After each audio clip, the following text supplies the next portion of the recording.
Good morning, my friends, and welcome to this special presentation of Weekend Update. From very high above all the puerile and vacuous forms of Wyoming mainstream media, this is Cowboy State Politics. I, of course, am your illustrious host, David Iverson, firmly ensconced behind the silver Cowboy State Politics microphone and broadcasting to you from the base of the Bighorns at the incredible Cowboy State Politics studio. Good morning, my friends, and welcome to this special presentation of Weekend Update. On this morning's program, we're going to talk with Blaze TV host, comedian, and musician Chad Prather. He really is a funny guy. I had a blast talking with him during my visit to Mercury Studios in Dallas, Texas. He's almost funnier off camera than he is on camera. We'll do his interview in a few minutes, but first, a couple of housekeeping items. I've started an email list to help you keep up with what's happening on the program. As we get closer to the legislative session, things are going to get busier and busier, and we need another way to communicate. So I've started an email list. An easy way for you to sign up is go to cowboystatepolitics.com, and all the way at the bottom of every single page is a little form to sign up for the newsletter. I promise I won't deluge you with dumb, irritating, and completely meaningless emails. We'll probably just do one email newsletter a week, letting you know everything that's happening during that week on the program, unless, of course, there's something important that comes up and I need to get a hold of you. So make sure that you sign up for that. Also, while we're talking about that, make sure you subscribe and follow the program. You can do that from the website on any of the Podbean apps, or you can just go to Podbean and there's a subscribe and follow button. What that will do for you is make sure that you're notified when there's a new episode of Cowboy State Politics so that you won't miss a minute of the program. Like I said, there's going to be a lot of stuff happening in the very near future, and you need to be aware of all of it. Trust me, you're really doing a disservice to yourself if you think that the mainstream Wyoming press is actually trying to keep you informed. They're really doing the opposite in favor of a leftist agenda that helps make them money. Why do you think that they all talk so favorably of all of these politicians that don't have your best interests in mind, that lie to you, that tell you things that aren't true? Case in point, front page of the Wyoming Turkey Vulture, Wyoming Tribune Eagle this morning. In an article entitled State Lawmakers Criticize Proposed Initiative to Reduce Property Tax in Wyoming, written by Hannah Shields, and I quote, Wyoming state legislators criticized an initiative to reduce property taxation for homeowners by 50%, arguing the bill's passage would ultimately strip state funding for public schools. Think about this for just a second. That one sentence, that it would strip state funding for public schools. The implication of that sentence, of course, is that it would strip all funding for Wyoming schools. The truth of the matter is that funding goes up each and every year for public education in Wyoming by millions and millions and millions of dollars. And there's no reason for it. It just automatically goes up, whether the schools need it or not. The rocket scientists in Cheyenne call them escalators. They're just set on autopilot. There's no bill that's passed to increase spending in Wyoming schools or anything like that. It just happens automatically. The very first person that the Tribune Eagle quotes is Democrat Liz Storr. They write, quote, Representative Liz Storr of Jackson criticized the proposed bill, saying that the property tax reduction would cost the state millions of dollars that would go towards K-12 funding. The loss in state revenue was highly unlikely to be made up by the Wyoming legislature. Quote, This initiative will help rich people the most at the expense of Wyoming's kids and its communities, end quote, Storr wrote in an email to the Wyoming Tribune Eagle. So the very first thing out of the Wyoming Turkey Vulture in this article is, tax cuts only help the rich. The very next person that they quote is Redcoat Dan Zwanitzer. Listen to this one. Quote, I hope people don't sign a form just by someone simply saying sign here to lower your taxes when they have no understanding of the actual consequences of this type of action, Zwanitzer wrote. There is no way any cognizant legislator would approve of an idea so disastrous to Wyoming's children and our local governments. Wyoming has one of the 5 lowest tax burdens of any state in the nation, according to the Republican representative. End quote. As if you really need me to translate Zwanitzer speak for you, but I will anyway. Here's what he means. The people that came up with this tax initiative are just stupid, and you're really dumb if you sign it.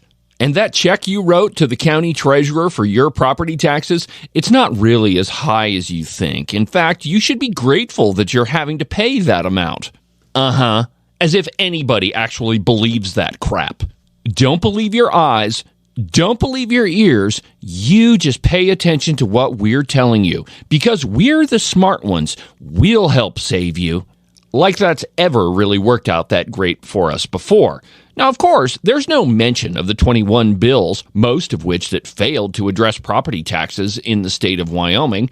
There's actually nothing to note how Democrat Liz Storr and Redcoat Dan Zwanitzer voted against every single substantive property tax reform. Yeah, like the one that would have capped the percentage increase of your property taxes year over year. Both of them voted against that one. But of course, the turkey vulture doesn't bring any of this up. That is way too far outside of their agenda.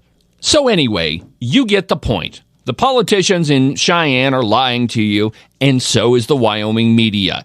That's why it's so incredibly important to pay attention to independent media, just like cowboy state politics. Wouldn't it be really nice to have an independent media source that just gave you the facts? As Clarence Thomas said, the truth, period. And here's the funny part. That independent network, all they'd have to do is report the facts as they are. And of course, the Wyoming media would go after them simply because it would appear that they're reporting things from a conservative perspective, simply because the mainstream Wyoming press has been lying to you for so long. My friends, when you sit with the warriors, the conversations are different. Trust me. So enough of that doom and gloom and black rain cloud type of stuff. Let's move on to something a little bit more fun. Chad Prather. So I talked with him last week for about 20 minutes. We covered everything from Oliver Anthony to porn in schools and what we can do to try to counteract this liberal agenda that all of us deal with on a daily basis. It's a fascinating discussion, and I know that you're going to enjoy it. So we'll do that coming up next. But first, an absolutely obscene profit timeout.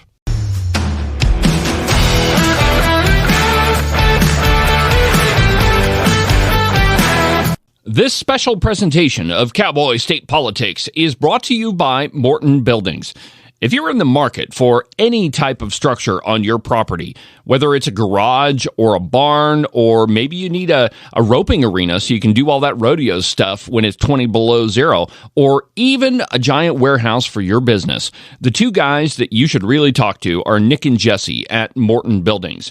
Their phone number is 307-674-2532. They are absolutely the experts in metal building construction. They've been doing it longer than anybody else, and they definitely do a much better job than anybody else. For all of your building needs, call Morton Buildings. Again, their phone number is 307-674-2532, or you can check them out on their website at mortonbuildings.com. If you're like me and you love hot wings, the best wings that you're going to find are from the Wing It food truck. They make the most incredible hot wings, and it's not just hot wings. They have several other different flavors. I now personally recommend the habanero wings and the garlic parmesan. Both of them are incredible. To figure out where that truck is going to be, go to their Facebook page, The Wing It Food Truck. Every week, they post their entire schedule. That way, you can plan your entire week's journey around where that truck is going to be. That's the Wing It Food Truck. Are you thinking about getting into the real estate business, buying or selling?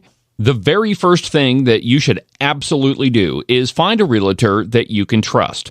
That realtor is Rebecca Bextel at Compass Real Estate. Last year, she sold around $25 million worth of property, and get this, she's actually been known to talk buyers out of a piece of property simply because it didn't meet their needs. So, if you want a realtor that's looking out for your best interests, call Rebecca Bextel. Her phone number is 307-699-3519.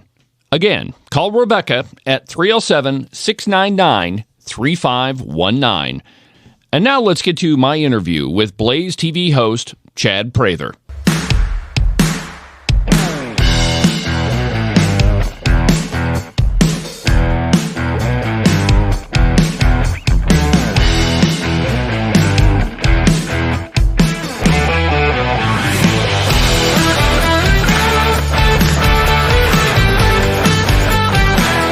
Welcome back to the program. David Iverson behind the silver cowboy state politics microphone. Documented to be almost always right 98.675% of the time. Those numbers go up so fast, it really is hard to keep track of them. Just one more thing that I can do that the mainstream Wyoming media cannot. They'd actually have to start telling the truth to pull off numbers like that. Anyway, so last week, I had a chance to visit with Blaze TV host Chad Prather. He's a funny guy, and I know that you're going to enjoy the interview. Here it is. Joining me via Zoom is none other than Chad Prather. Chad, welcome to Cowboy State Politics. Hey, buddy. It's good to be with you, man. Thanks for having me on. I appreciate it. You just got back from Nashville, right? Yeah, it's been the month of August was a crazy month. I think I slept in my own bed one night, which I've lived on the road forever, so I'm not complaining. That's the life I chose. But yeah, the last 2 weeks I've been in Nashville, working on a new project out there with a new record label, Based Records, and so it's exciting stuff. But yeah, I'm tired. So is it a new comedy album or music, or tell me about it? No, we're doing music. We mix in my flair for the creative in regards to that, but we're going to leak out later this year. We're going to leak out 6 songs over a period of time, and when it's all said and done, it'll be a 6-song EP. We're going to release them. I think the plan right now is to release them as singles, but Based Records, they started in Nashville. There were some guys, some multi-platinum songwriters that came together and said, we're sick of what's happening in the music industry, particularly in Nashville. It's gotten so woke, and cancel culture has gotten so, just rampant, and music just isn't what it used to be about the art. It's more about the executives and their politics. And so they formed Based Records, and the whole deal is it's about counterculture instead of cancel culture. And so it's pretty exciting. My good buddy, Chris Wallen, who's written a ton of #1 songs, he reached out to me and said, you want to do a project? And I said, I do, because, a lot of folks don't realize I do comedy, but I also do music. And I come from a family of musicians. I'm the least musician of all of them, but I have fun with music. I love good, solid country music. And so we're working on something that I think is going to be great for the audience. And just a little teaser, we got a really, really fun Christmas song that'll come out, end of November, that it's a little bit different. It's funny, but it'll be a good change of pace. It may just be the next grandma got run over by a reindeer. Who knows? We can cross our fingers and hope for that. Yeah, I was just going to ask you if it's like Ray Stevens funny, or are we talking funnier than that?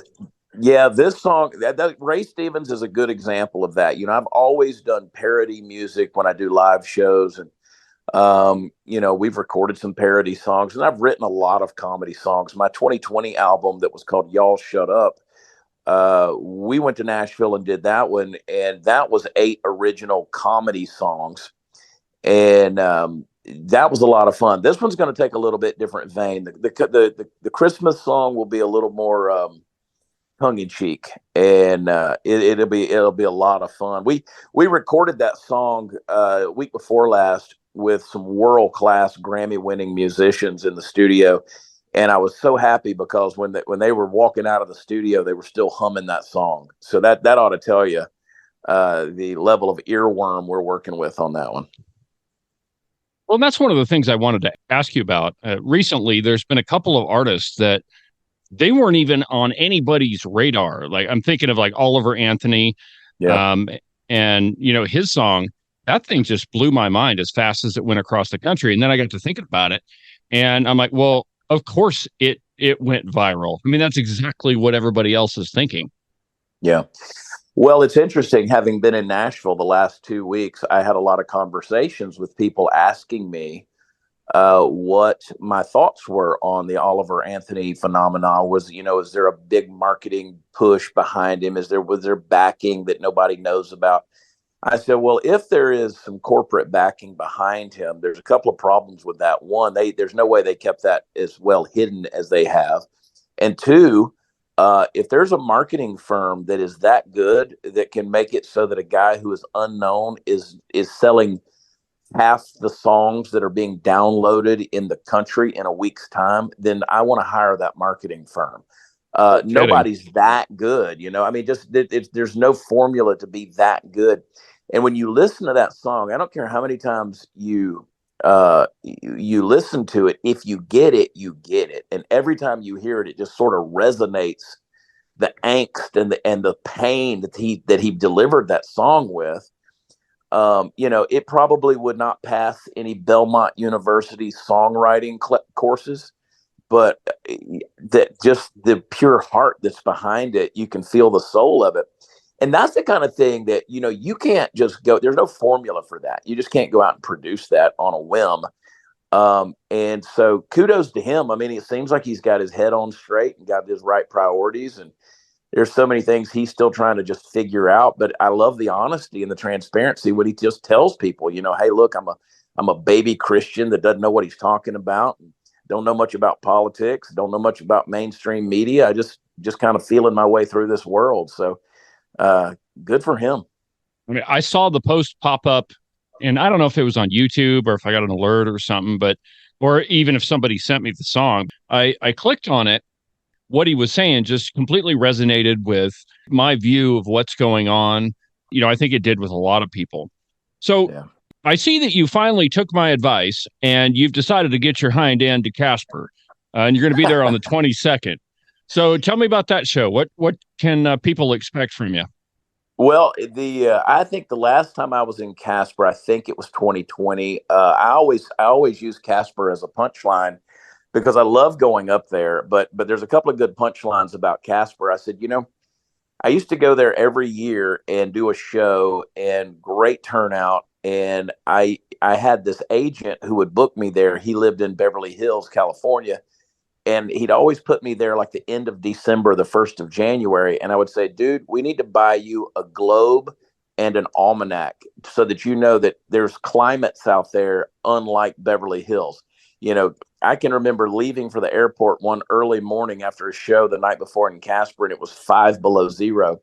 And I was like, this is ridiculous. So we and then the other joke is we were in Casper doing some music, there at the little convention center there. And that was, I used to joke about it. I said, the rest of the world was shut down because of COVID, but in Wyoming, I'm not sure they'd heard of it yet. And so they were willing to let us, come in and just had a blast with everybody. So I'm glad I get to come back to Casper. It's, heading into that area is one of my favorite places. I've done, I don't know, 3 or 4 shows there now over the years, and just glad to come back. So yeah, I'm looking forward to it, man. Probably ask you this at the end of the interview too, but if people want to buy tickets, like where do they go? How do they get their tail there? The easiest way is my website. Just jump on the homepage. You can go to watchchad.com or chadprather.com. It all goes to the same place. And just scroll down and you'll see that we're going to be there in the area. And, I love, especially going up there, this time of year. I can't wait to be there. And, we're actually going to be in, you gotta tell people we're going to be in Mills, Wyoming, because I know people will say, "Oh, you're not in Casper, you're in Mills," and so it's at the Beacon Club. It's going to be a lot of fun, and it's hey, it's not a late night; it's a 7 p.m. show, and It's just that part of Wyoming, I'm telling you, it's just never failed. It's just never disappointed. So I'm excited to be there. Well, certainly Wyoming is different than any other place in the country. I mean, we're still pretty much normal here. Yeah. Well, and I So, enjoy that. I enjoy getting up there, not only just the beautiful country that is Wyoming, but and here's the thing, my brand of comedy, anybody that knows that I like to make fun of the politics in our world today. I like to point out, nothing's off limits. I make fun of everybody. And you guys are not immune from your own political issues and woes. I mean, anywhere there's people, there's going to be disagreements, right? So hopefully we can use comedy to poke fun at it a little bit, and as well maybe bring some people together. Just to, I've always said that music and laughter, nothing unifies people like that. But who knows? Everything's gotten so politicized these days. I'm not sure that even that holds true anymore. what I consider the most dastardly politicians in Wyoming, Senator Alan Simpson, he once said that in Wyoming, everything is political, except for politics. That's personal. So let's talk about a couple of those things.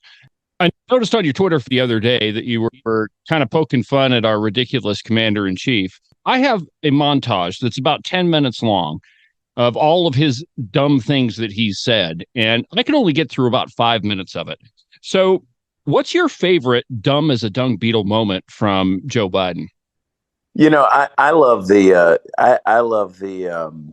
things that are the repetitious things that he does that are so predictable. Like, where do I go from here? That was one that he said. I think it was yesterday or the day before when he was, talking to the FEMA, and he's giving a speech, and then he turns and he's lost. Where do I go from here? And then I'm not kidding, or listen, Jack, or he whispers something, and it's amazing to me that this guy is, I don't know, I don't know if they've got him so pumped full of drugs to go out in public for 20 minutes that then he has to take another 4-day vacation to come down off of whatever it was they jacked him up on. But it's amazing to me that they keep trotting this guy out there, and it shows us that as a nation, we literally have a figurehead who is a puppet. He is in control of absolutely nothing. He doesn't even do his own tweets. People can love or hate Donald Trump, but at least you knew you were getting the stuff straight from the horse's mouth. Uh, Joe Biden doesn't know how to log into his Twitter. He doesn't know what his password is. He couldn't find the app, much less do his own tweets. And so, they really do think we're all dumb. And they've got whatever intern is out there putting out, his public statements, and then they trot him out there, and that geriatric octogenarian that can barely form a sentence. He is a gaffe machine every single day. Now, you've devoted a lot of time on your program on Blaze TV to talking about what's being done to children, what's happening in schools, the drag queen story hours, all of that. And I've done the same thing. I can't tell you how many episodes I've done. In fact, I was on your program talking about what was happening at our university, and sometimes it just feels like we're just like a voice in the wilderness. So, like, in your opinion, Chad, what's the next step? Where do we go from here? How do we start to unwind everything that's been happening in our schools and libraries and all of that stuff? Well, it's going to take little by little, because this problem, we've stuck our head in the sand for so long and ignored it, thinking this would never happen. I've been saying for 30 years that this was coming. I've been saying for 30 years that they're not after this activist group of people. I'm not talking about any person's in particular sexual orientation or persuasion or what they are. I'm talking about the activist group, the outspoken folks who are pushing an agenda. What I've said about them is they're not after equality. Their message was, we want equality. They never wanted equality. They've always wanted control. And in the name of tolerance, we've allowed that to happen, to the point where now if you push back on them, they've created a culture whereby they can accuse you of hate speech, and you can get canceled. You can be deplatformed, demonetized. You can lose your job. In some countries, nowadays you can be arrested. So What we've got to do is we've got to take a rule from, take the plays from their own rule book, and we've got to systematically start dismantling that. What you do is you continue to call it out. That's the thing about cockroaches. They don't like the light. They scurry. So keep exposing them, expose it with the video. I got to give a shout out to my dear friend, Sarah Gonzalez, and her efforts here in Texas with Defend Texas Kids. She has spent many of her free days on a Saturday on the weekend going in and videotaping these events, in disguise. And a lot of the stuff that you see on the news media these days exposing what's been going on has been because of people like Sarah's efforts, if not specifically Sarah's video. We've got to expose it because there's so many people out there that still have their head in the sand. They just refuse to believe that this is actually happening or that these nefarious intentions actually exist. But the fact of the matter is they do exist, and they know, the activist groups know, that if they don't go after the children, then it's a hopeless cause. They've got to win over the next generation. And so, these folks are doing everything they can to brainwash children. And that, to me, is the most nefarious of plots that you could ever engage in. It's absolutely disgusting. I don't care what a person does in their free time amongst consenting adults. I really don't care. I've got enough troubles of my own. But man, when you start involving kids, that's where the battle starts. And that's one for me that I think is a hill worth dying on. Oh, I couldn't agree with you more. And the fascinating thing about it, as much noise as people like yourself have made about it, there's still people that say, well, it's not really pornography that's in these books. It's not that bad. And the truth is, it's far worse than most people could imagine. And I agree with you that we got to start winning elections. We got to start flipping state houses that, maybe these people say they're Republican, but they're a straight up Democrat. That's the problem we got here in Wyoming. By the way, if you need a list of material for the 22nd, you just let me know, brother. I'll hook you up. Well, I've often told people if these folks are going to keep writing the jokes, I'm going to keep telling them. And I've always tried to engage in the act of humor that makes a point. I've always said, if you can take common sense and wrap it in humor, it becomes an easier pill to swallow. But we've got to do like some of these folks have done.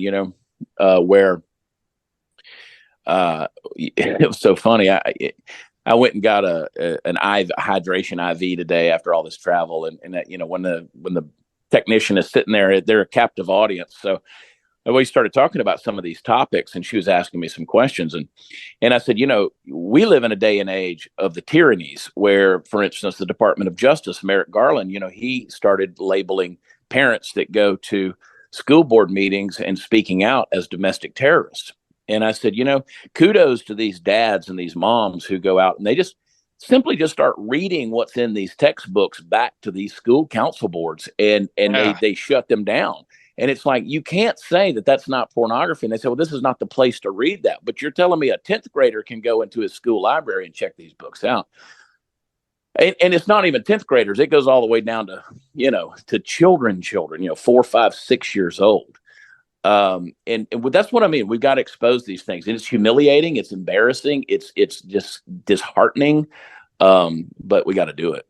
The video that you played on your program where I confronted the University of Wyoming. Yep. Perfect example. That's a perfect example, but I'm telling you, like you didn't play the part that was really graphic out of it. And, like you said, it is embarrassing having to confront these people because you gotta tell them exactly put it right back in their face, what they've been saying to our kids. And so you mentioned that you like to use humor to make a political point. And I just have to ask, I saw this picture on your Twitter feed, Dylan Mulvaney, man, like only in 2023 could we praise a guy pretending to be a woman. Go. Yeah. People often tell me, they're like, stop giving this guy attention. And I'm like, he's the gift that keeps on giving. I mean, it's such a parody of itself. It's a sad parody of itself. It really is, because there's a part of me that feels sorry for this guy. There's a part of me of saying, hey, this guy stepped into a whirlwind that I don't think he was ready for. I don't think he's transgender. I think he's transgender. I think he jumped on a trend to become TikTok famous, and he reaped the wealth that came from that. And I think I make a pretty good argument as to why he's not transgender. He's not, and when I say transgender, I'm talking about somebody who's dealing with a legitimate mental dysphoria. There are a very small percentage of people who actually deal with that. And there's a small percentage of people who deal with a lot of things, whether it's schizophrenia or, all of these various things. There are people. He's not that person, right? He's a gay man who's decided that he's so effeminate. He wanted to start wearing women's clothing. You can call it androgonophilia if you want, or not. But either way, he's found a way to popularize his lifestyle choice. And you just take, for instance, the pressure that he put himself under with the Bud Light debacle. Oh, man. I mean, to crash a great American brand, historically American brand, to the tune of $30 billion, to the point where no one is buying this product anymore, all because they put his image as a promotional thing on a can. It's wild when you think about it, but it's sad at the same time. I mean, people are really buying into this deception, this fantasy world, and the only result of that is going to be destroyed lives. Well, absolutely.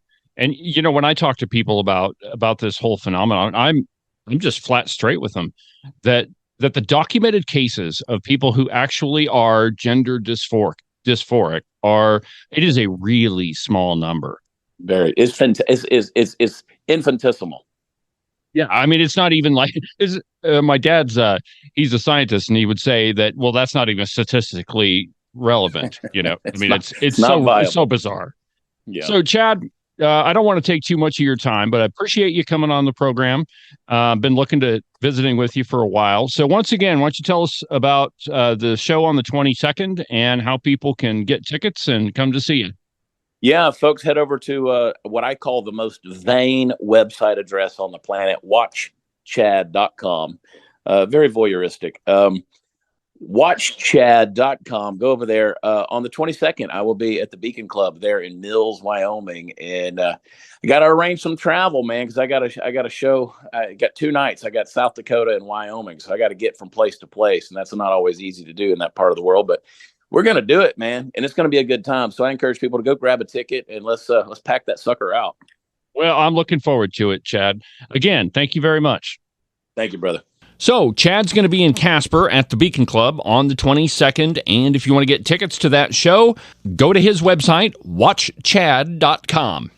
If you happen to be in Casper today, Liberty's Place for You is holding an event at Washington Park from 2 to 6 today. There's going to be a whole bunch of politicians speaking, and yours truly will be there. I've got a couple thoughts on what liberty means, so if you want to hear that and have a good afternoon, there's going to be music, a gun raffle, and a whole bunch of stuff. So if you're in Casper today, go down to Washington Park. It'll be a great time. Well, that'll do it for today's installment of the program. Make sure you subscribe and follow the show.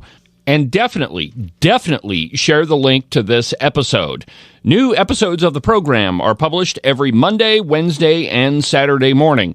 And don't forget about the Thursday live program, which begins every Thursday beginning at 10 a.m. But for now, from the base of the Bighorns at the Cowboy State Politics Studio, I'm David Iverson, and this is the one and only Cowboy State Politics.